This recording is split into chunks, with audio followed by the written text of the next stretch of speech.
Hey, Kimber. I brought some cards to work because I was going to do your reading last night, and it was just could not bring myself. I don't know if it was the energy. I'm not really sure, but it just was not a good night. So, I mean, it was a good night. I fell asleep early. I got crappy sleep. It was just like, I just wanted to do it today. So, I'll take these as clarifiers. Okay, so I am going to do a 3-card spread. So I'm going to do situation, action, outcome. And then, of course, I'm going to pull some oracle cards, because I think the oracle cards a lot of times add way more insight than some of the traditional tarot. Sometimes the traditional tarot is just like so vague and whatever. So 2 cards flew out that I'm going to take as clarifiers if we need. So I'm just going to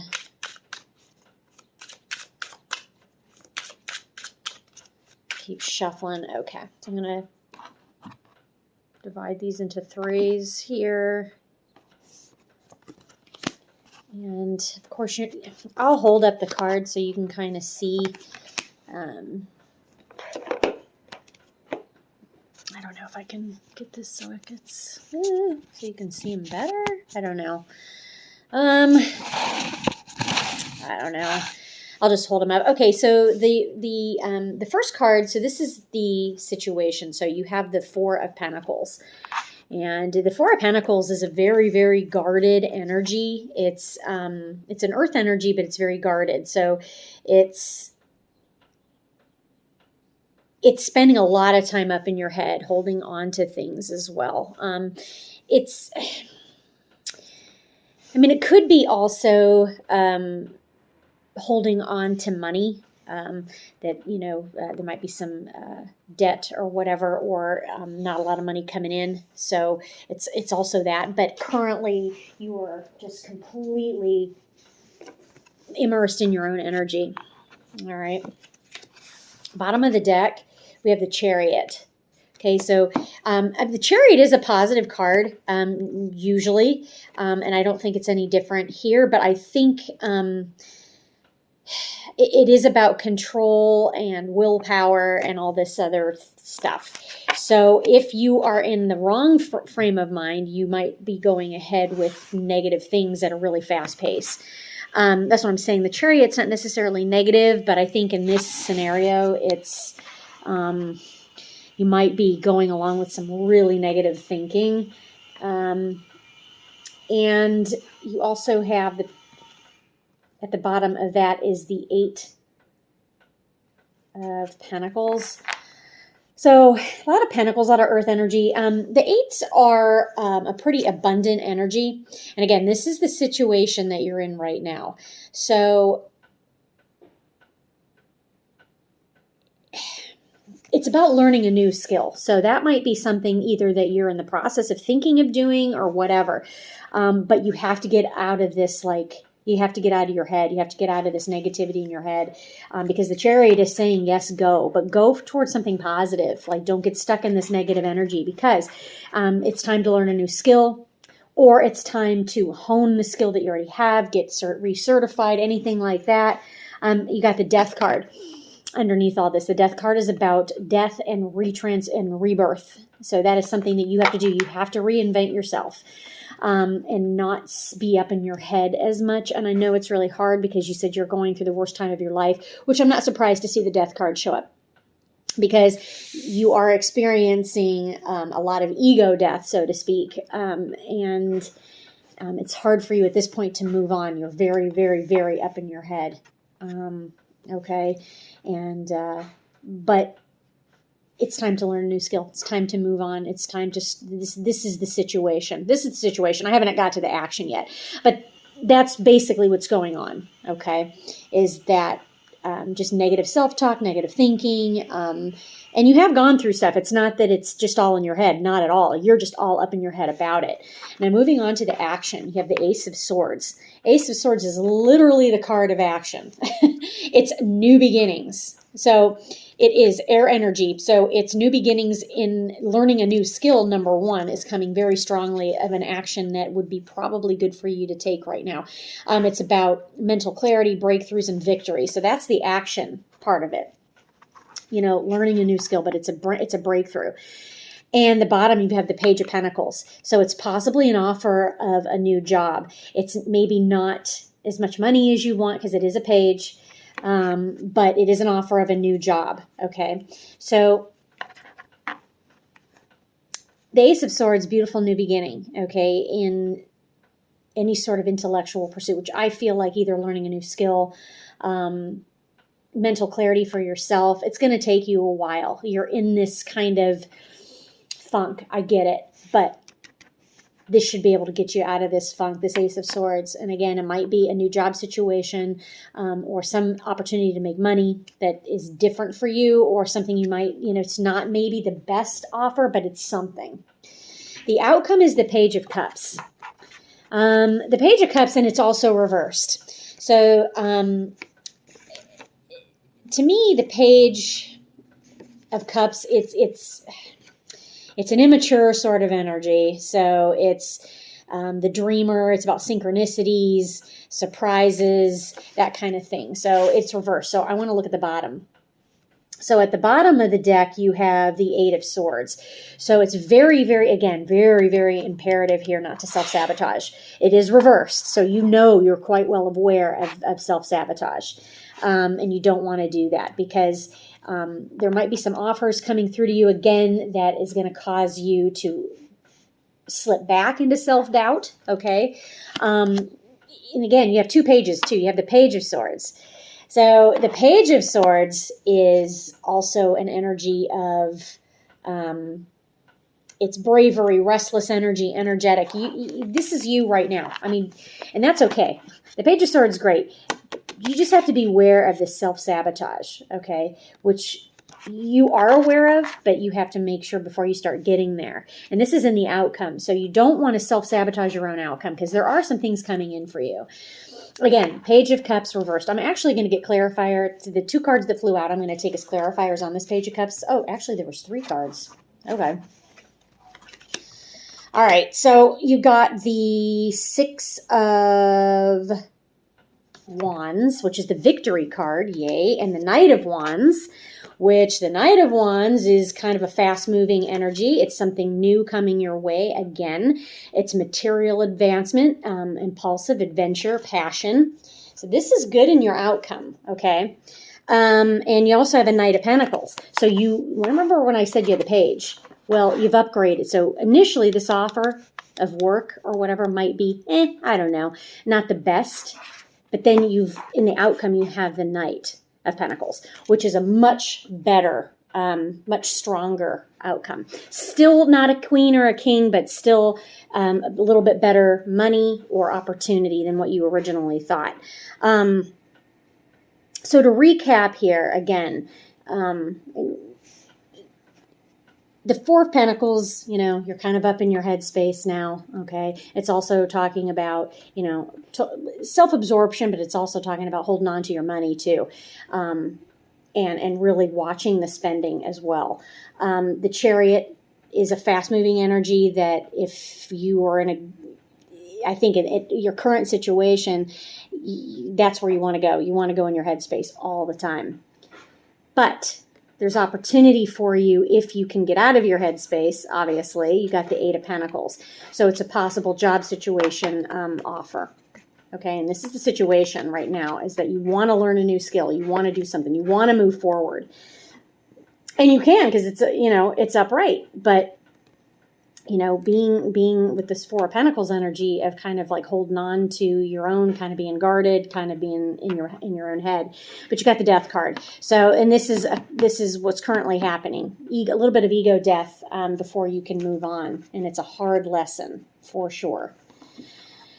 Your action is the Ace of Swords, which is the perfect action card. It's about mental clarity, blockage removal, some kind of intellectual pursuit or education that you need to, further. That will land you a job, maybe not the best paying job, but it will definitely land you a job. will you take it? I don't know. Because the outcome, we've got a lot of different things happening here. So we have the Page of Cups, which is about a dreamy energy. But underneath, you got the self-sabotage card. So the Page of Cups, like I said, is reversed, was reversed for you. So you don't want to let this kind of like,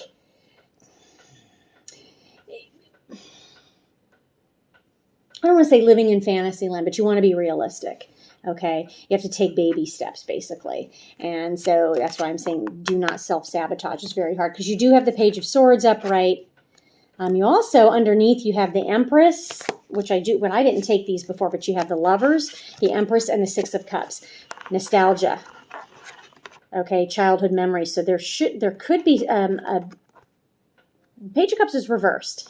Okay, but underneath it all, if you allow yourself, there could be some new love coming in for you or a return of old love. I mean, that is a distinct possibility. Just beware of the Seven of Swords. Seven of Swords, there might be somebody deceptive around you, so you have to use your discernment. Because and these are major arcana, so somebody's going to be coming in for you. I see the Lovers and I see the Empress. There's going to be some choices in love, I feel, as well, just to add to the milieu of all that you're going through in the jobs, situation. Six of Cups says it could be somebody from your past. If not, it's somebody who makes you feel childlike. So at first, when I see the Page of Cups, but you have to use your discernment, okay? Because not everybody's going to be, the offer. You got to pay attention to the offers. But I do show love coming in with the major arcana. It's just using your discernment. Victory card. Again, when I asked to clarify the Page of Cups, victory card. You have the Six of Wands, which is the victory card. You have the Knight of Wands and the Knight of Pentacles. So you've upgraded your page to a knight. Money-wise, that means that if you accept this job offer and it doesn't pay as much, or if you look at jobs that aren't paying as much, take it anyways. It's a good segue into making more money. Maybe not initially, but eventually. And the King of Wands. King of Wands is... I'm sorry, not the King of Wands. I apologize. The Knight of Wands. It's about material advancement, being impulsive, adventurous. So there is some impulsivity that's good. Okay, not all of it's bad. You just have to make sure not to get the Eight of Swords energy in the way, which is the self-sabotage. Okay, so all in all, pretty good. There are things coming in for you. Again, not surprised that I saw the Death card because you have gone through many, many changes. And I feel like this is more of like an ego death, like a lot of negative self-talk going on that's actually hindering you. And also, I think the big message is to take away from this is you will receive a job offer. It's not going to be as lucrative as you thought. Take it. It's a door that'll open for you. Possibly some love coming in. Not possibly, pretty sure, because you have the Lovers upright. You also have the Empress. So somebody is going to either come see you. They're going to see you as the Empress. But this is the outcome, and this is only going to come in if you are able to kind of get out of this negative and see that there are positive things. And I know it's really hard. This card flew out. So it's called the Philosopher's Stone, powerful manifestation of wishes, goals, and harnessing universal energy, which is what I just said. You have to manifest this stuff. So the negativity is just going to keep bringing you negativity. And I know it's hard to get out of this headspace, but you are an air sign. You got a lot of swords in your reading, which is about the intellect. And when the intellect turns sour, it's a lot of negative thinking. So I think this is a really powerful that you got this. It's about manifesting positivity. I'm going to shuffle a little bit more, see if anything else comes out, and then I want to do pull you a card from the Flowers of the Night Oracle. Okay, so you got another one. Self-confidence, strong self-belief, and sense of worth. Exactly what we were talking about. Very important for you to manifest this positivity. Hang around people that are for your highest good. Do things, and I know it's hard when you're writing. You just want to lay in bed, or you just want to do nothing, or you feel this lack of self-worth just permeates everything. I get it. It's really hard to turn around, but it's possible. It's possible. I know you can do it. It's just, like I said, it's not it's not easy, but anything that's worth it is never going to be easy, because there are good things in your life. I do show good things for you. Do lean on your friends as well. I'm going to pull you an oracle card here. And of course, if you have any questions, if something you need clarification on, I can, that we've done the spread on, I can do it. I'm going to upload this to you, and then you can see. Okay, I'm putting the number 6. So 3, 4, 5, 6. Okay, so you got the freedom card. Okay, so freedom, I believe it's a freedom to be yourself, freedom to move on. Okay. Jasmine. Okay, so a beginning is being shown or suggested to you, which again, like the death card, is about rebirth. So this flower supports you by offering confidence and assurance to take on new commitments, projects, and journeys. Taking a chance should be a little easier once you take that very first step. Experimentation with ideas, processes, and situations should set you on your way very easily, because restrictions are being lifted. A major change could also be approaching, one for the better, and it may see you traveling or changing where you live or work. Your lifestyle is in focus, and freeing up of current restrictions should see a boost in enthusiasm for life itself. Be wary of risk without thought, or being completely uncaring of possible consequences. Don't take on what you know you will not be able to complete, or that may weigh you down later. So your affirmation is, I am free and confident to choose my own path. Keywords are freedom, innocence, trust, optimism, potential, but the downside is naivety and foolishness. So, yeah, avoid self-sabotage at all costs, I'm kind of called to pull. I'm going to shuffle this deck too. This is my old trusty deck that I love. So I'm going to shuffle these and just, see if anything comes out. While we're kind of just sitting here. So I know a lot of Libras have been having, I have a lot of Libran friends, and just a lot of, I'm going to say drama, but, which Librans, I think they attract drama whether they want it or not. So I don't know. I've done a lot of readings for Libras lately, so I know that it's, maybe it's because a lot of them just had birthdays. I'm not sure. Yeah, nothing's wanting to come out. I'm trying to shuffle to see if anything comes out. Any messages, final messages for you. All right, we'll just pull it and see what happens. So you got the Knight of Swords, which is your knight, and this is the second Knight of Swords you got. So to reiterate this, because you got the Knight of Swords twice. All right. So Knight. Every deck means something different. Okay, upright. You are driven, ambitious, and willing to dive in head first. You are quick to take action, but sometimes it's impulsive or forced. You are well-educated and a confident communicator. Absolutely. Absolutely. And what did I say? The other card talked about impulsivity and foolishness. So that's something to look out for. Quick action has turned to impulsiveness and later regret. Look before you leap. Think before you act. Your ambitious energy may be overwhelming and off-putting to others. And that is just something to look out for. But upright, the Knight of Swords is full steam ahead. And I believe it's learning a new skill, or even taking a job that isn't necessarily something that you want, just to open the doors for other things. So Kimber, I hope this helped. If you do have any questions, just send me a message on Messenger, and we can go from there. I don't wear makeup on, so I'm not showing my face. But anyways, Kimber, thank you for allowing me to do the read, and please keep in touch.